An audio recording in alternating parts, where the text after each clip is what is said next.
গল্পের নাম রাগের ওষুধ, লিখেছেন সুকুমার রায়। কেদারবাবু বড় বদরাগী লোক। যখন রেগে বসেন কাণ্ডজ্ঞান থাকে না একেবারে। একদিন তিনি মুখখানা বিষণ্ণ করে বসে আছেন, এমন সময় আমাদের মাস্টারবাবু এসে বললেন, কি হে কেদার কেষ্ট, মুখখানা হারি কেন? কেদারবাবু বললেন, আর মশাই বলবেন না, আমার সেই রূপবাঁধানো হুঁকোটা ভেঙে 7 টুকরো হয়ে গেল। মুখ হাড়ির মতো হবে না তো কি বদনার মতো হবে? মাস্টারমশাই বললেন, বলো কি হে, এ তো কাচের বাসন নয়, কি মাটির পুতুল নয়, অমন খামোকা ভেঙে গেল, এর মানে কি? কেদারবাবু বললেন, খামোকা ভাঙতে যাবে কেন? কথাটা শুনুন না, হলো কি? কাল রাত্রে আমার ভালো ঘুম হয়নি। সকালবেলা উঠেছি, মুখ হাত ধুয়ে তামাক খেতে বসবো, এমন সময় কলকেটা কাত হয়ে আমার ফরাসের উপর টিকের আগুন পড়ে গেল। আমি তাড়াতাড়ি যেয়ে আগুনটা সরাতে গেছি, অমনি কিনা আঙুলে ছ্যাঁক করে ফোসকা পড়ে গেল।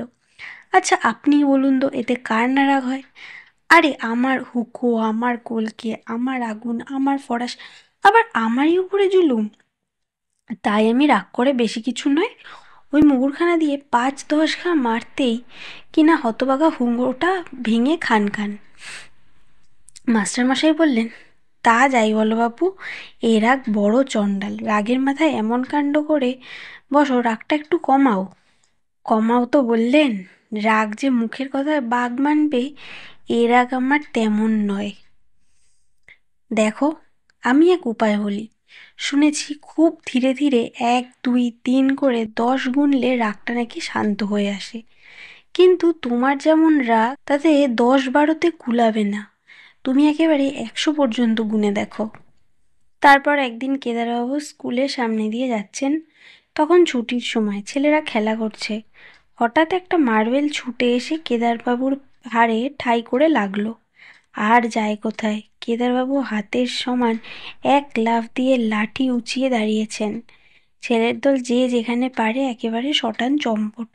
তখন কেদারবাবুর মনে হলো মাস্টারবাবুর কথাটা একবার পরীক্ষা করে দেখি। তিনি আরম্ভ করলেন, 1, 2, 3, 4, 5। স্কুলের মাঝখানে একজন লোক বিড়বিড় করে দাঁড়িয়ে অঙ্ক বলছে, তাই দেখে স্কুলের দারোয়ান ব্যস্ত হয়ে কয়েকজন লোক ডেকে আনলো। একজন বলল, কি হয়েছে মশাই? কেদারবাবু বললেন, 16, 17, 18, 19, 20। সকলে বলল, এ কি, লোকটা পাগল হয়ে গেল নাকি? আরে ও মশাই, বলি অমন ধারা করছেন কেন? কেদারবাবু মনে মনে ভয়ানক চটলেও তিনি গুনেই চলেছেন, 30, 31, 32, 33। আবার খানিক বাদে একজন জিজ্ঞেস করলো, মশাই আপনার কি অসুখ করেছে? কবিরাজ মশাইকে ডাকতে হবে। কেদারবাবু রেগে আগুন হয়ে বললেন, 59, 60, 61, 62, 63। দেখতে দেখতে লোকের ভিড় জমে গেল, চারিদিকে গোলমাল হইচই। তাই শুনে মাস্টারবাবু দেখতে এলেন ব্যাপারখানা কি। ততক্ষণে কেদারবাবুর গোনা প্রায় শেষ হয়ে এসছে। তিনি 2 চোখ লাল করে লাঠি ঘোরাচ্ছেন আর বলছেন, 96, 97, 98, 99, 100। কোন হতভাগা লক্ষ্মী ছাড়া মিথ্যেবাদী বলেছিল 100 গুনলে রাগ থামে? বলেই ডাইনে বাঁয়ে দুমদাম লাঠির ঘা। লোকজন সব ছুটে পালালো, আর মাস্টারমশাই এক দৌড়ে সেই যে ঘরের ভিতর ঢুকলেন, আর সারাদিন বেরোলেন না।